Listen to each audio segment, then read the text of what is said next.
Hello students, आज के इस वीडियो में हम आपके लिए लाए हैं एक बहुत ही महत्वपूर्ण इम्पोर्टेंट स्टोरी, एक रहस्यमय स्टोरी जो आपके लेसन 3 क्लास 11th के इंग्लिश में दी गई है। डिस्कवरिंग टूट, द सागा कंटिन्यूज। टूट की खोज।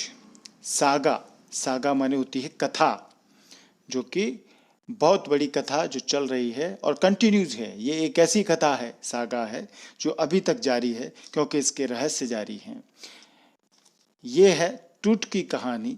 टूट जो कि बहुत बड़ा राजा था, बहुत बड़ी एक ग्रेट सिविलाइजेशन सभ्यता थी इजिप्ट की। सेंचुरीज एगो a great civilisation flourished in Egypt. सदियों पहले मिस्र में एक बहुत बड़ी महान सभ्यता का विकास हुआ था। A powerful royal family ruled over Egypt then. मिस्र में तब एक बहुत बड़ा रॉयल शाही परिवार राज्य किया करता था। The rulers left behind there Majestic tombs. जो शासक थे वे बहुत बड़े आश्चर्यजनक टॉम्ब्स मकबरे छोड़ गए। The rulers were mummified and kept in their tombs. और उन शासकों की ममीज यानी उनकी जो लाशें थी वो सुरक्षित रखी गई थी उन मकबरों में।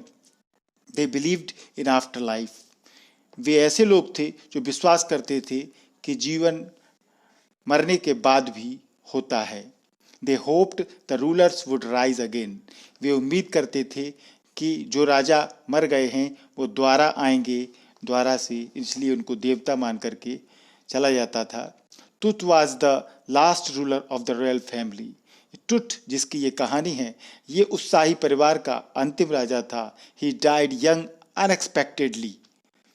His tomb was discovered in 1922 by Howard Carter, an English archaeologist. After long search, everything was found intact. Howard Carter जो एक अंग्रेज था, उसके द्वारा इस टूट के बारे में बहुत कुछ जानकारी इकट्ठी की गई। ये आपके स्क्रीन पर कुछ दिख रहा है, ये आपने कई बार फिल्मों में देखा होगा, टीवी पर देखा होगा, मैगजीन्स में देखा होगा। ये क्या है आप पहचान सकते हैं? उसके पीछे एक जो दिख रहा है वो आप पहचान रहे हैं, पिरामिड। इनको क्या कहते हैं? पिरामिड। मिस्र के पिरामिड बहुत ही फेमस हैं दुनिया में। कई विजिटर्स यहाँ घूमने के लिए आते हैं। क्यों आते हैं? क्योंकि इनके रहस्य इनको वहाँ पर खींच के लाते हैं। तो जो स्टोरी इस लेसन में आपको डिस्क्राइब करने जा रहे हैं वो राजा टूट की कहानी है। टूट को उसका शॉर्ट नाम है, जिसको आपने कई बार आप सर्च कर सकते हैं, तूतेन खातेन। इसको फुल फॉर्म इसमें इसको बोला जाता है तूतेन खातेन या तूतेन खामून। ये इसके दो नाम हैं। ये दो नाम क्यों हैं ये मैं आपको बताऊंगा इस लेसन में जब हम आगे बढ़ेंगे तब। तूतेन खातेन, तूतेन खामून या तूत, ये तीनों ही एक ही राजा के नाम हैं। इन पिरामिडों के बारे में आपको कई रहस्यमयी बातें आपको नहीं पता होंगी। ये कोई तो इनको मकबरा कहता है, परंतु मकबरा जिसमें कि राजाओं की लाशें ममी के रूप में रखी गई हैं। ममी आप समझते ही होंगे, जिसमें कि मिस्र के लोग बड़े एक खास तरह के लिक्विड के द्वारा जो लोग मर जाते थे उनको सुरक्षित करके हजारों लाखों सालों तक रख दिया जाता था ताबूत में बंद करके। तो उनकी लोग कहते हैं कि इन पिरामिड्स में वो ममी हैं, परंतु ये सच्चाई भी नहीं है। कई बार ऐसा पता लगा है खोजकर्ताओं के द्वारा कि ये मकबरे भी नहीं हैं। बहुत कुछ इनके अंदर क्या है अभी तक रहस्य बना हुआ है। कई अनेक प्रकार के मकबरे हैं जिनकी गणना अभी तक चल रही है। मिस्र में कितने ऐसे पिरामिड हैं जिनके बारे में जानकारी लेते हैं लोग बाग। तो तुत एक शक्तिशाली साम्राज्य का उत्तराधिकारी था जो बहुत ही किशोर अवस्था में बन गया था और उसकी किशोर अवस्था में ही मृत्यु हो गई थी। वो अपने परिवार का आखिरी वारिस था। ये वंश जो उसका था बहुत ही शक्तिशाली था। इसने शताब्दियों तक मिस्र पर शासन किया। उसे सोने से लाद करके कब्र में आराम करने के लिए लिटा दिया गया था और लास्ट में उसको भुला दिया गया, लोग भूल गए।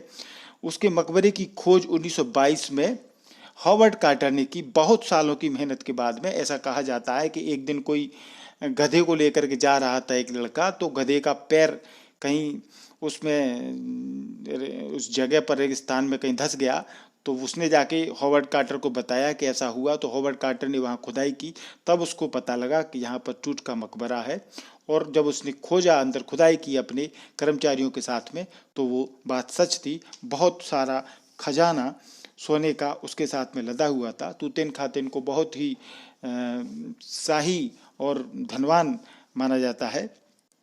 और ये कहानी जो इस लेसन में है, उसमें वैज्ञानिक हमेशा से ही इंटरेस्टेड रहे हैं कि ऐसे कैसे लोग थे। तो तूत के का हॉवर्ड कार्टर के द्वारा उसके बॉडी को अलग करके कब्र से बाहर ला करके उसके मस्तिष्क का सीटी स्कैन किया गया। तो ये सारा इसमें डिस्क्राइब किया गया है। चलिए स्टार्ट करते हैं। ही वॉज जस्ट ए टीनेजर, वह केवल उस समय टीनेजर था। टीनेजर यानी कि एक किशोर अवस्था जिसको कहते हैं, एक बच्चे के रूप में वो था। He was just a teenager when he died, जब वो मरा। The last heir of a powerful family that had ruled Egypt, ये उस शक्तिशाली परिवार का अंतिम उत्तराधिकारी था। एयर, HEIR, एयर इसका प्रोनाउंसिएशन होता है, मतलब उत्तराधिकारी। तो ये अंतिम उत्तराधिकारी था। That had ruled Egypt and its empire for centuries, जो कि उसके जिसने कि मिस्र व उसके साम्राज्य पर शताब्दियों तक शासन किया था। He was laid to rest laden with gold and eventually forgotten, और उसे सोने से लाद करके फिर दफना दिया गया था, और अंत में फिर उसको भूल गए थे लोग। लाद उसको मकबरा में बना करके उसको दफना करके।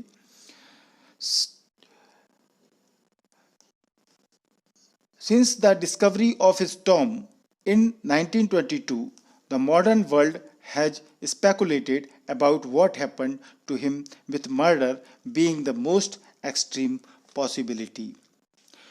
1922 में उसके मकबरे की खोज के बाद जो मॉडर्न वर्ल्ड है, आधुनिक संसार है, उसने उनके बारे में कई प्रकार की स्पेकुलेट की, यानी अटकलें लगाई कि उसके साथ क्या हुआ होगा, जिसमें कि अंतिम संभावना ये मान के चलते हैं कि उसकी with murder being the most extreme possibility, लोग मान के चलते हैं कि अधिक संभावना इस बात की है कि उसकी हत्या की गई थी। Now leaving his tomb for the first time in almost 80 years, Tut has undergone a CT scan that offers new clues about his life and death and provides precise data for an accurate forensic reconstruction of the boy's pharaoh. अब यहाँ देखें आप, empire माने राजा होता है, और tomb यानी कि मकबरा जिसको बोलते हैं, और सीटी स्कैन आप जानते ही हैं, आपने देखा होगा, मेडिकल की एक टर्म है जिसमें कि किसी भी एक मेडिकल टेस्ट होता है जिसमें कि मशीन के द्वारा कंप्यूटर के पर्दे पर शरीर के अंदरूनी हिस्से की तस्वीर दिखाई जाती है। A medical test in which a machine produces a picture of the inside of a person's body on a computer screen. ठीक है, तो सीटी स्कैन टूट का किया गया था, ऐसा मान के चला जाता है। अब उसके मकबरे को 80 वर्षों में पहली बार छोड़ने से पहले टूट का सीटी स्कैन हुआ। Now leaving his tomb for the first time in almost 80 years, Tut had undergone a CT scan. जिस सीटी स्कैन हुआ, जिससे कि उसके क्या पता लगाने के लिए सीटी स्कैन हुआ कि उसकी जीवन और मृत्यु के बारे में कुछ सुराग मिल सकें, कुछ न्यू क्लूज मिल सकें उसके लाइफ एंड डेथ के बारे में, इसलिए उसका सीटी स्कैन हुआ। और ये and provides precise data for an accurate forensic reconstruction. Forensic यानी कि मौत के कारणों का पता लगाने के लिए जो लोग मरे हुए शरीर का परीक्षण करते हैं उसको फोरेंसिक बोलते हैं। Examining dead bodies to find out the cause of death. और रिकंस्ट्रक्शन माने पुनर्निर्माण, constructing the same thing again. तो सीटी स्कैन हुआ जिससे कि उसकी जीवन मृत्यु के बारे में नए सुराग मिले, नए क्लूज मिले और सही जानकारी प्राप्त हुई, जिससे कि इस बालक फेरो की वैज्ञानिक जांच पड़ताल हो सके, यानी फोरेंसिक रिकंस्ट्रक्शन हो सके। फेरो माने कि इजिप्टियन जो किंग हैं, मिस्र के राजा हैं, उनको फेरो बोला जाता है। An angry wind stirred up ghostly dust devils as King Tut was taken from his resting place in the ancient Egyptian cemetery known as the Valley of the Kings. जब राजा टुट को उसकी कब्र जो मिस्र में थी उसके समाधि एरिया से जब उसे निकाला गया, वो ऐसी जगह थी, मिस्र में क्या है कि जो ऐसे कब्रें पिरामिड बने हुए हैं, वो दो एरिया वहाँ पर बहुत प्रसिद्ध हैं। एक तो है राजाओं की घाटी जिसको कहते हैं वैली ऑफ किंग्स, और दूसरी है वैली ऑफ क्वींस। तो ये जो फेरो था, यानी ये जो राजा था टुट, उसकी जो पिरामिड था, कब्र जो थी, वो वैली ऑफ किंग्स वाले इलाके में थी। तो उसको बाहर निकाला गया वहाँ से। King Tut was taken from his resting place in the ancient Egyptian cemetery known as the Valley of the Kings. बाहर निकाला गया तो वहां पर जो हवा थी, इसके लिए देखिए एंग्री विंड आया है शब्द, यानी जो हवा थी वो गुस्सा थी, क्रोधित हो रही थी, क्योंकि ऐसा मतलब माना जाता है कि ये राजा बड़े ही तंत्र मंत्र से दफनाए गए थे और इनसे छेड़छाड़ करना बहुत ही खतरनाक होता था। भूत प्रेत जैसी कहानियां उनके साथ जुड़ी हुई हैं। तो जब जो क्रोधित हवा थी, एंग्री विंड, उसने भूतों जैसे धूल के शैतान खड़े कर दिए, यानी उस जब निकाला गया उसको तो ऐसा लगा मानो तो भूत के धूल के शैतान भूतों जैसे खड़े हो गए हों वहां पर।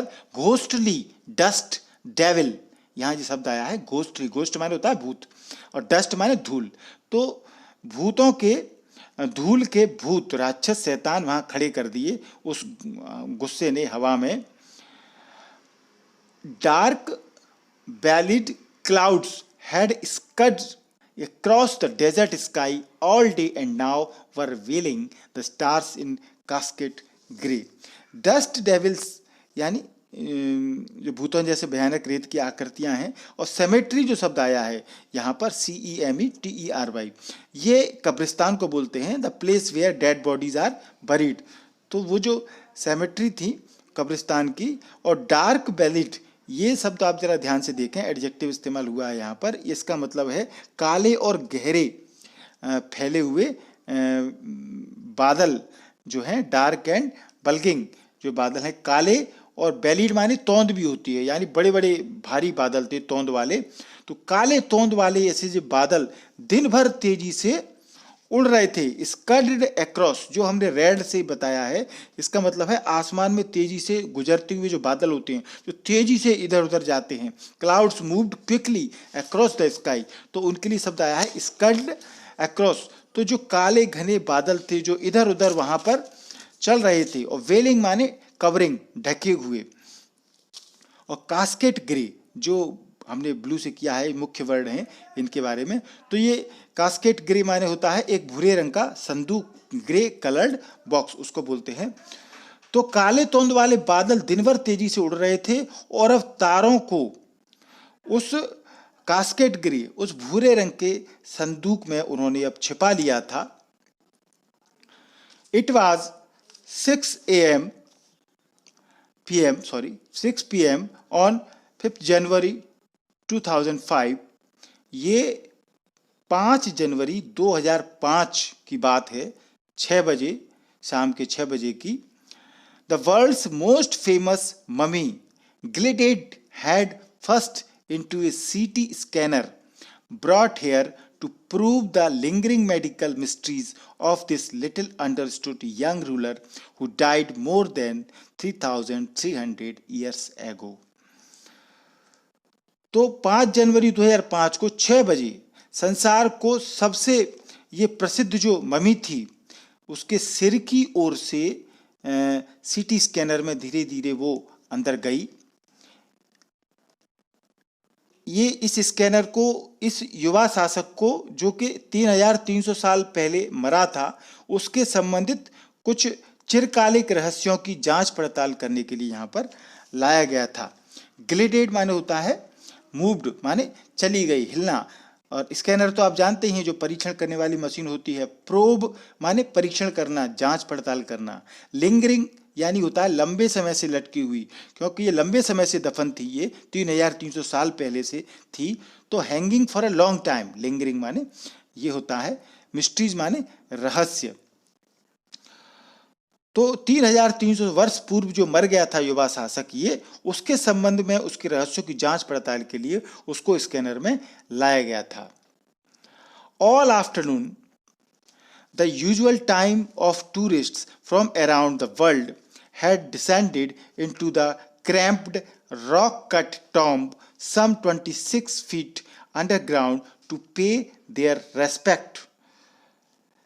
तीसरे पहर यानी आफ्टरनून की बात है, दोपहर की बात है, वहाँ श्रद्धांजलि देने के लिए संसार भर से टूरिस्ट थे, पर्यटक, वो आए थे और बिल्कुल सामान्य कतार में लाइन लगा करके चट्टान में कटे हुए छोटे से उस मकबरे के छोटे से रास्ते में, जो कि 26 फुट धरती में नीचे उतरता था, वहाँ जा रहे थे देखने के लिए। डिसेंडेड माने होता है उतरना, अचानक से, मतलब वहाँ आ गए थे लोग बाग। क्रैम्प्ड माने होता है तंग, नैरो। रॉक कट यानी चट्टान काट कर बनाई गई थी। ऐसा रास्ता जो चट्टान काट करके बनाया गया था, 26 फीट का, जो जमीन के अंदर जाता था, उसको बोला गया है। तो दोपहर में श्रद्धांजलि देने के लिए संसार भर से टूरिस्ट सामान्य लाइन लगा करके चट्टान में इस कटे हुए मकबरे में 26 फुट धरती में नीचे उतर रहे थे।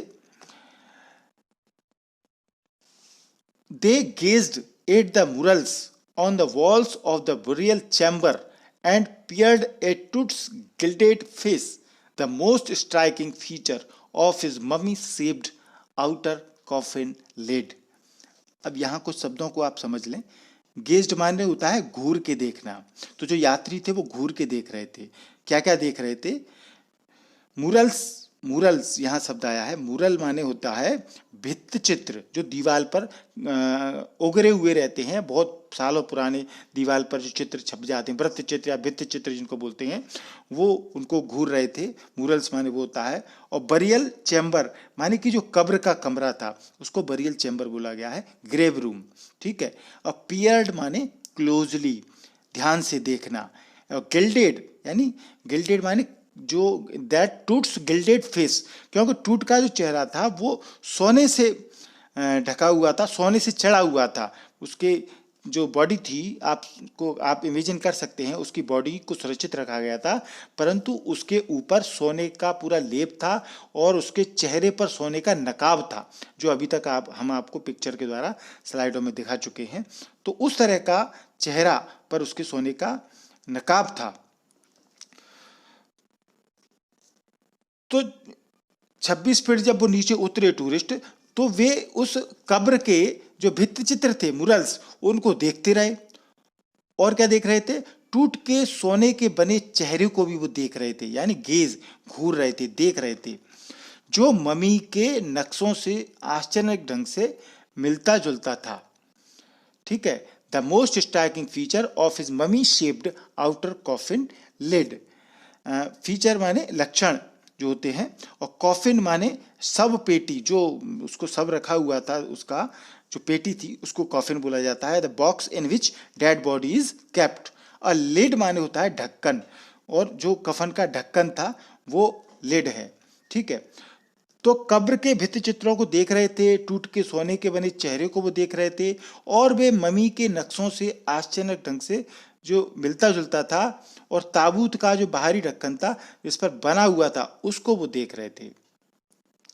Some visitors read from guide books in a whisper. कुछ पर्यटक फुसफुसाते हुए गाइडों में से कुछ पढ़ रहे थे अपने साथ। जो वो किताब ले जाते हैं, अंग्रेज लोग आते हैं, टूरिस्ट लोग आते हैं, तो गाइड रखते हैं अपने साथ में उस प्लेस की देखने के लिए। तो जो गाइड लाए थे उसमें वो पढ़ रहे थे उसके बारे में। कुछ चुपचाप खड़े थे। अदर्स स्टूड साइलेंटली, कुछ चुपचाप खड़े थे। Perhaps pondering Tut's untimely death in his late teens, शायद वो पॉन्डरिंग यानी होता है सोचना गहराई से, थिंकिंग डीपली, तो टीन्स यानी होता है ऐसी किशोर अवस्था जैसे कि 20 साल से पहले की जो होती है, यानी एडल्टहुड, किशोर अवस्था 19-20 की, उसके बारे में वो सोच रहे थे कि ट्रुथ की जो वो फुसफुसा करके बात कर रहे थे, तो चुपचाप खड़े थे और शायद उसकी जो 18-19 साल की जो कम उम्र में मृत्यु हो गई थी उसके बारे में वो चिंतन कर रहे थे।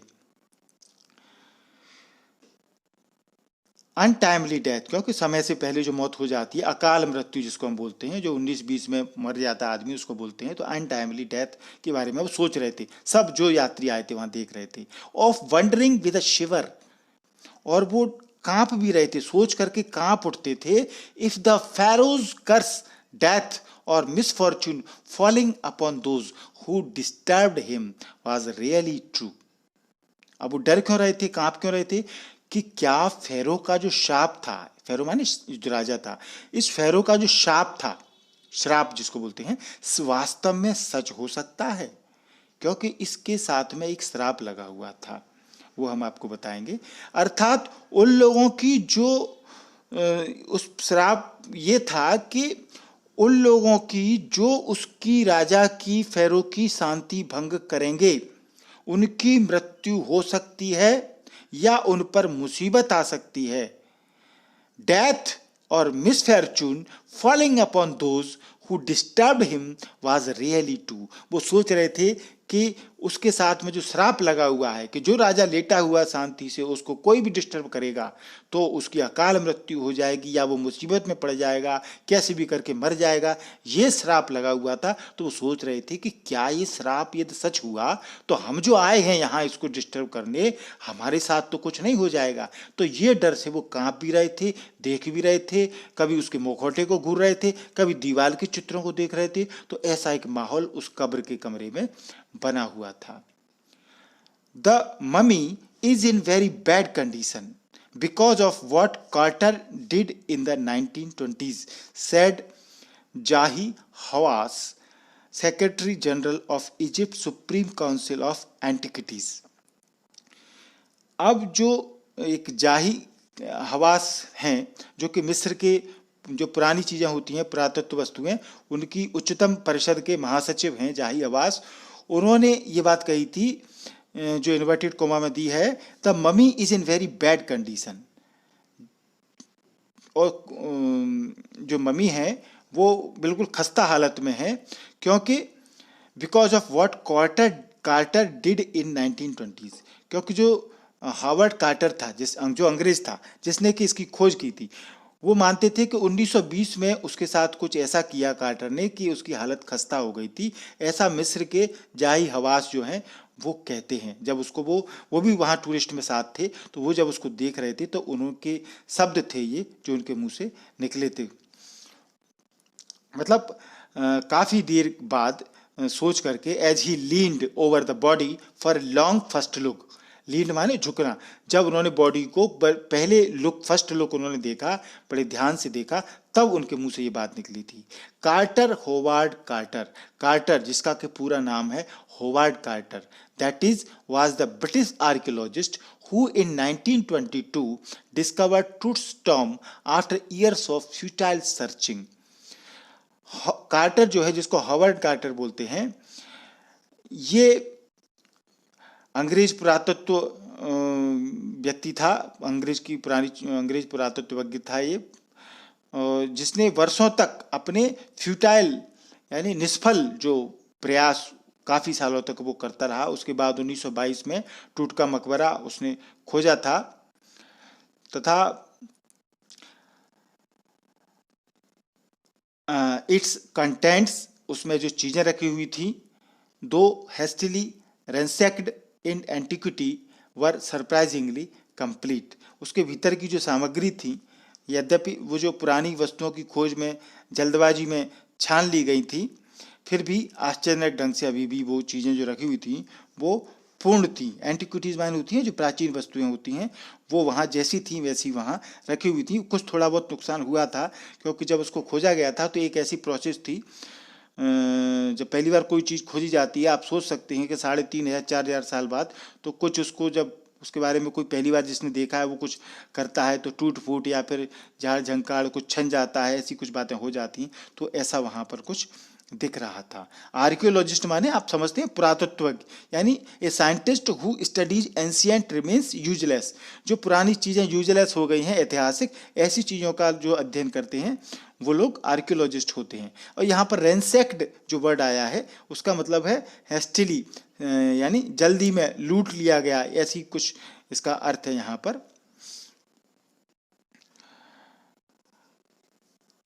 They remain the richest royal collection ever found and have become part of the pharaoh's legend। अब यहाँ पर आप देखें, रॉयल माने आप समझते हैं रिलेटिंग टू द किंग, जो शाही परिवार होता है उसको बोलते हैं, और लीजेंड माने एक दंत कथा, an old story handed from generations, जो एक पीढ़ी से दूसरी पीढ़ी तक जाती है लोगों को, उसको बोलते हैं। तो वे जो राजसी वस्तुएं वहां पर रखी हुई थी, शाही वस्तुएं रखी हुई थी, वो अभी तक मिले सबसे अधिक समृद्ध खजाना था, वो संग्रह है। और ये जो बातें वहाँ चीज़ें मिली वो फेरो जो राजा था उसकी दंत कथाओं का अंग बन गई हैं। अब ये बातें जो जो उसके साथ चीज़ें मिली, आज भी लोग उनके रहस्य के बारे में, उन चीज़ों के बारे में जानते हैं, क्योंकि उन्हीं चीज़ों से पता लगता है कि 3,500-4,000 साल पहले किस तरह का इजिप्ट में शासन होता था, वहाँ कैसी चीज़ें चलती थी। अब देखिए आगे, stunning artifacts in gold, their eternal brilliance mean to guarantee resurrection, caused a sensation at the time of the discovery and still get the most attention। Stunning यानी होता है वंडरफुल, जो आश्चर्यजनक चीज होती है उसको स्टनिंग बोलते हैं। और आर्ट फैक्ट्स, यहाँ जो शब्द आया है वो मतलब कलात्मक वस्तुएं, हस्तकृतियां, जो हाथ से बनी हुई चीजें थी उसको बोलते हैं things of art made from hands, हाथों से बनी हुई चीजें होती हैं आर्ट फैक्ट्स। इटरनल माने नेवर डाइंग, जो कभी मरता नहीं है, अमर, उसको बोलते हैं, ठीक है ना। और ब्रिलियंस माने शाइन, चमक। गारंटी यानी कि गारंटी देना, ठीक है। और रिसरेक्शन जो वर्ड आया है, लाल से लिखा हुआ है, इसका मतलब होता है पुनर्जन्म, रीबर्थ इसको बोलते हैं। तो खोज के समय सोने की जो अचंभित करने वाली, स्तंभित करने वाली जो कलात्मक आर्टफैक्ट्स, जो कलात्मक वस्तुएं मिली, उस समय सनसनी पैदा कर दी।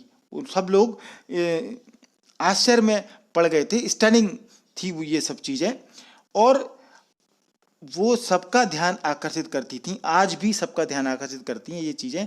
ऐसी चीज़ें थी, उन वस्तुओं की जो शाश्वतता है, इटर्नलिटी जो है, अमर हैं वो चीज़ें, और उनकी जो ब्रिलियंस है, चमक जो है, वो रिसरेक्शन है, यानी पुनर्जीवन की गारंटी देती थी ये चीज़। Cause the sensation at the time of the discovery and still get the most attention, अभी भी ये चीज़ें आकर्षित करती हैं। But Tut was also buried with every day things he would want in the after life, board games, a bronze razor, linen under garments, cases of food and wine. परंतु Tut को जो daily routine की चीज़ें होती हैं, दैनिक प्रयोग की वस्तुएं होती हैं, उनके साथ में उसको दफन किया गया था। ये ऐसी वस्तुएं जिनकी उसको ऐसा मानते थे वो लोग कि अगले जीवन में उसको आवश्यकता पड़ेगी इन चीज़ों की। और वो चीज़ें क्या थीं, यहाँ देखें, बोर्ड गेम्स माने चेस, जो शतरंज चेस होता है उसको, खेल को बोलते हैं, वो मानते थे कि वो खेल की उसको ज़रूरत पड़ेगी। ब्रॉन्ज यानी होता है कांस्य, तांबा जो होता है मेटल, उसको बोलते हैं। तो रेजर यानी उस्तरा जो होता है, शार्प एज्ड ब्लेड, उसको रेजर बोलते हैं। और लाइनिन यानी कि एक फैब्रिक क्लॉथ होता है, एक ऊंचे दर्जे का एक कपड़ा होता है, fabric cloth made from flax used to make high quality clothes, अच्छे कपड़े इसको माना जाता है। और अंडर गारमेंट्स तो आप जानते ही हैं, जो अंदर पहनने वाले कपड़े होते हैं उनको बोलते हैं केसेस, माने बक्से, संदूक। तो ये चीज़ें, उसके साथ कांसे का उस्तरा, लाइनिन के कपड़े, उसके बिस्तर, भोजन और शराब की पेटियाँ, cases of food and wine, ये सब उसके साथ रख दिया था। इतने हजारों साल पहले वो सारी चीज़ें मिली थी। After months of carefully recording of the pharaoh's funerary treasures, Carter began investigating his 3 nested coffins.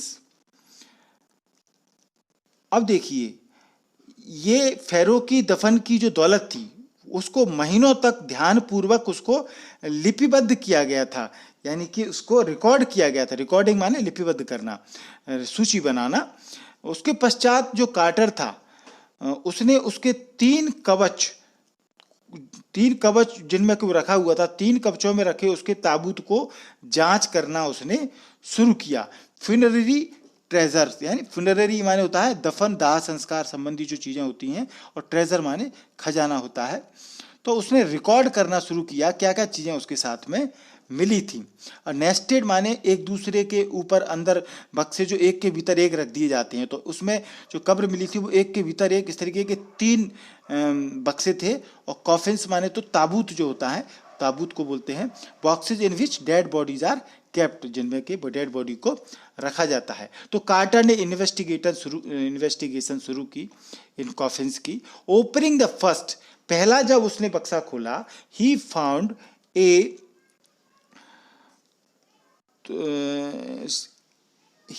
a shroud adorned with garlands of willow and olive leaves, wild celery, lotus petals and cornflowers, the faded evidence of a burial in March or अप्रैल। अब यहाँ जो चीज़ें हैं उनके बारे में आपको बता दूं मैं थोड़ा। श्राउड माने होता है कफन, ठीक है। एडॉर्न्ड माने जो सजी हुई, यानी जो उसकी लाश थी, यानी जो बॉडी थी वो डेकोरेटेड थी। एडॉर्न्ड माने डेकोरेटेड। और विलो माने एक प्रकार का एक पेड़ होता है, भिसा या नरम लकड़ी का एक वृक्ष होता है, एक पेड़, a tree that has soft wood, जिसकी लकड़ी कमजोर होती है, नरम होती है, वो होता है विलो। और ऑलिव तो आप जानते हैं, a tree on which olives grow, यानी जैतून जिसको बोलते हैं, जैतून का पेड़, तो वो। और सेलरी माने एक जंगली पौधा होता है। लोटस माने कमल का फूल। पेटल्स क्या है? फूल की पत्तियां। Delicate coloured parts of flowers, जो फूल का कोमल भाग होता है उसको पेटल्स बोलते हैं। कॉर्न फ्लावर्स यानी कि एक जंगली पौधा होता है जिसके के नीले और बैंगनी रंग के फूल होते हैं। Bluish purple flowers of a wild plant, तो ये होता है। तो इस फेडेड यानी कि इसको स्पष्ट रूप से। अब इसको देखिए आप, इसका अर्थ। ओपनिंग द फर्स्ट, जब उसने पहला ताबूत खोला, he found a shroud adorned with garlands of willow and olive leaves, wild celery, lotus petals and cornflowers that faded evidence of a burial in March or April। तो जो कफन पहले खोलने पर उसने देखा, तो कफन देखा जो कि विली, जैतून के पत्ते, जंगली सैलरी, कमल की पंखड़ियाँ, कॉर्नफ्लावर्स की मालाओं से वो सुसज्जित था। ये सूखे हुए फूल पत्ते ये इस बात का प्रमाण थे, द फेडेड एविडेंस माने प्रमाण थे, कि जो अंत्येष्टि उसकी की गई थी, जो बरियल उसकी जो प्रक्रिया की गई थी उसको दफनाने की, वो मार्च या अप्रैल में हुई थी। इन फूलों से जो चीज़ें पड़ी हुई थी उनसे इसका बात का पता लगा। When he finally reached the mummy, though he ran into trouble, the ritual reasons had hardened, cementing truth to the bottom of his solid gold coffin. No amount of legitimate force could move them, Carter wrote later what was to be done. वो आदमी, वो mummy जो थी, वो अंत में जब वो वहाँ वो पहुँच गया, परंतु वो वहाँ कार्टर उसको देख करके कठिनाई में फंस गया, उस कब्र को, उसकी लाश को देख करके, क्योंकि जो अनुष्ठान में जो चीज़ें प्रयोग की गई थी, किसमिस जो उसमें प्रयोग की गई थी वो कठोर हो गई थी। यानी कि आप ये समझें,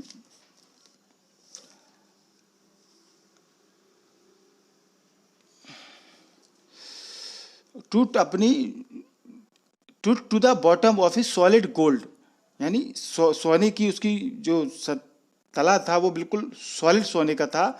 no amount of legitimate force could move them, कोई भी उचित शक्ति उसको हिला नहीं सकती थी। ये कार्टर रोट लेटर, कार्टर ने उसको देख करके ये बाद में लिखा था what was to be done, कि क्या किया जाए, क्योंकि वो उसको जब वो इस तरीके से जम गई थी, उसकी जो कब्र थी वो उस ताबूत से इस तरह जम गई थी कि उसको हटाना नामुमकिन था। तो जब लोग कहते बाद में कि उसने नुकसान पहुंचाया उसको खोजते समय, तो इसलिए उसने ये बात लिखी कि मैं कुछ कर नहीं सकता था, what was to be done, क्या हो सकता था, क्योंकि उसकी हालत ही ऐसी थी। The sun can beat down like a hammer this far south in Egypt, and Carter tried to use it to loosen the resins. Resins माने किशमिश जो है। तो सन जो है सूरज में, उसने सोचा कार्टर के बचाव में ये बात थी कि वहाँ पर बहुत जो दक्षिणी भाग था वो, तो मिस्र के इस दूसरे जो दक्षिणी भाग था दूर का, उसमें सूर्य हथौड़े की भांति चोट कर सकता था। तो कार्टर ने इसका प्रयोग किशमिशों को ढीला करने के लिए प्रयोग किया, जो उसके किशमिशें उसके बॉडी पर रखी हुई थी। For several hours he set the mummy outside in blazing sunshine. The heated it to 149 degrees Fahrenheit. उसने उस मम्मी को बाहर झुलसती धूप में रखा और करीब 149 डिग्री फ़ारेनहाइट पर गर्म कर दिया, परंतु कुछ भी हिला भी नहीं। नथिंग बज्ड, बज्ड माने हिलना, कुछ भी नहीं हिला, कुछ भी नहीं हुआ इतनी बड़ी धूप का भी। He reported with scientific detachment that the consolidated material had to be chiseled away from beneath the limbs and trunk before it was possible to raise the king's remains. बाद में उसने वैज्ञानिक जो भाव थे उसको उस तरीके से वैज्ञानिक भाव से उसने लिखा कि राजा के जो अवशेष थे, जो कंसोलिडेटेड मटेरियल था, उसको उठाने से पहले पदार्थ को, जो कंसोलिडेटेड मटेरियल था उस पदार्थ को उसके अंगों से धड़ के नीचे से छेनी से काटना पड़ा था। चिसलेट माने होती है जो छेनी होती है काटने की, उससे उसको काटना पड़ा था। तो डिटेचमेंट यानी अलग करना, कंसोलिडेटेड माने इकट्ठा किया हुआ जमा हुआ जो पदार्थ था वो, और चिसलेट अवे यानी कि छेनी से अलग किया गया था उसको, ठीक है। लिम्स माने जो अंग होते हैं, पार्ट्स ऑफ द बॉडी, उसको बोलते हैं।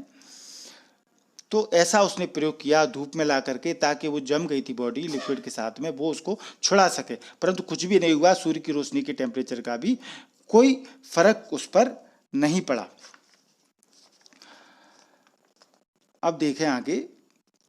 इन his defence Carter really had little choice. If he didn't cut the mummy free, thieves most certainly would have circumvented the guards and ripped it apart to remove the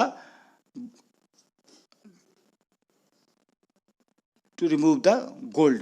अब उसको quarter को एक tension इस बात की थी, quarter के बचाव में ये बात थी कि वास्तव में उसके लिए कोई चारा नहीं था, और यदि वो मम्मी को काट कर अलग नहीं करता उस समय, तो जो थीव्स थे, चोर वहाँ खजाने के रूप को लूटने के लिए फिरते थे, वो निश्चित रूप से उस सोने को प्राप्त करने के लिए उस मम्मी को जो पड़ी हुई थी उसको तोड़ फोड़ करके अलग कर देते, क्योंकि वो बॉडी को फेंक देते और सोने को लूट के ले जाती। तो ये भी एक शंका की बात थी, तो इसलिए बॉडी को सोने से अलग करना था, सोने को वहाँ से हटाना था।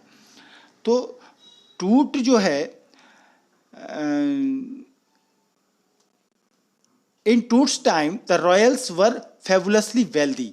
जो राजा टूट था उसके टाइम पे जो शाही परिवार था, जो राजा होते थे, वो बहुत ही अमीर हुआ करते थे, जिनके बारे में कोई सोच भी नहीं सकता। विस्मयकारी रूप से इतने ज़्यादा धनी थे, और वे सोचते थे राजा, एंड दे थॉट, वे सोचते थे और होप्ड, और ये उम्मीद भी करते थे, they could take their riches with them, कि जो राजा मर गया है उसको उसकी संपत्ति उसके साथ ले जाना चाहिए, उसके धन को उसके साथ ले जाना चाहिए। In his journey to the great beyond, King Tut was lavished with glittering goods. अब उसकी जो मौत के बाद जो मृत्यु की यात्रा थी, दूसरी दुनिया में जाने की यात्रा, उसे खुद ये उसको चमकदार वस्तुएं ये दी गई, उसके लिए वहाँ उस समय के राजाओं ने दी, उसके साथ दफनाई ये चीज़ें, जिनमें कि प्रीसस कॉलर्स थे, यानी कीमती कॉलर थे। कॉलर यानी कि जो पहनी जाती हैं चीज़ें, गले के हार वगैरह, इनको बोलते हैं। और ब्रेसलेट यानी आप जानते ही हैं जो कंगन होते हैं उनको बोलते हैं। एमुलेट्स यानी ताबीज जो होता है, something want to keep away the evil, बुराइयों को, भूत प्रेत को दूर करने के लिए ताबीज, वो भी रखे हुए थे उसके साथ में। सेरेमोनियल माने होता है वॉर्न ड्यूरिंग द सेरेमनी, जो सेरेमनी के दौरान, उत्सव के टाइम पे ये चीज़ें पहनाई जाएं, ये इसको बोलते हैं। और भी चीज़ें जो उसके साथ रखी थी, तो जड़ाऊ हार रखे थे, उसके दस्तबंद जो हाथों के होते हैं, अंगूठियों में पहनने वाले चीज़ें थी, चप्पल उसको दी गई थी, ब्रेसलेट, रिंग्स, एमुलेट्स, और ये apron, sandals, sheaths for his fingers, उसकी उंगलियों को पहनाने के दस्ताने, and toes, and the now iconic inner coffin and mask, all of a pure gold. और उसकी मूर्तिनुमा शव पेटिका उसके साथ में रखी गई थी, और उसके चेहरे के ऊपर नकाब शुद्ध सोने का, प्योर गोल्ड का बना हुआ भी उसको रखा गया था। तो to separate Tut from his adornments, Carter's men removed the mummy's head and severed nearly every major joint. तो टूट को उन गहनों से अलग करने के लिए कार्टर के जो आदमी थे, उन्होंने मम्मी का सिर और लगभग उसका हर जो जोड़ शरीर का, बॉडी का होता था, उसको उन्होंने काट के अलग कर दिया था। Once they had finished, they reassembled the remains on a layer of sand in a wooden box with padding that concealed the damage, the bed where Tut now rest। जब, क्योंकि सोने हाथ में जो चीज़ें रखी हुई थी, जब तक उसके हाथ को काट नहीं देते जॉइंट से, तब तक वो हाथ की चीज़ें नहीं निकल सकती थी, कंगन नहीं निकल सकते थे, ब्रेसलेट नहीं निकल सकते थे। तो उन्होंने जगह जगह से उसको काटा, और फिर उस बॉडी के पार्ट को उन्होंने रेत में, बक्से में रेत पर उन्होंने उसको रख दिया, उसके अवशेषों को लकड़ी के संदूक में रेत की परत पर फिर से जोड़ दिया उन हिस्सों को, और गद्दियों से टूट फूट न हो जाए से उसको ढक दिया, और टूट फिर बिस्तर पर आराम कर रहा था। रीअसेंबल्ड कर दिया उसकी बॉडी को, layer of a sand in a wooden box, एक लकड़ी के बॉक्स में, रेत पर, विथ पैडिंग, पैड लगा दिए यानी गद्दीदार, दैट कंसील्ड द डैमेज, ताकि उसको डैमेज नहीं हो, द बेड वेयर टूट नाउ रेस्ट, अब द्वारा से वहाँ पर टूट जो राजा है वो आराम कर रहा है। तो ये कहानी आपको अच्छी लगी होगी। कहानी का बाकी भाग हम वीडियो पार्ट 2 में आपको देंगे। The story will be continued in video part 2। इस वीडियो को आपने पसंद किया, आपका थैंक यू, धन्यवाद। ये चैनल आपने सब्सक्राइब नहीं किया है तो चैनल को सब्सक्राइब आप ज़रूर करें, बहुत फ़ायदे होते हैं चैनल सब्सक्राइब करने से। आपको सारे वीडियो में जो भेजूंगा वो तुरंत आपको मिल जाएंगे। लाल कलर से सब्सक्राइब लिखा हुआ दिख रहा है, केवल आपको टच करना है। टच करते ही लाल कलर का वाइट कलर बदल जाएगा। वो जो बेल आइकॉन ब्लू कलर का दिख रहा है उसको आप जरूर दबाएं। 3 ऑप्शन आएंगे जिसमें ऑल वाला ऑप्शन है, उसको आप दबाएं तो सारे वीडियो मेरे जैसे ही बनाऊँगा आपके मोबाइल पर पहुँच जाएंगे। वीडियो को देखने के लिए आपका धन्यवाद, थैंक यू।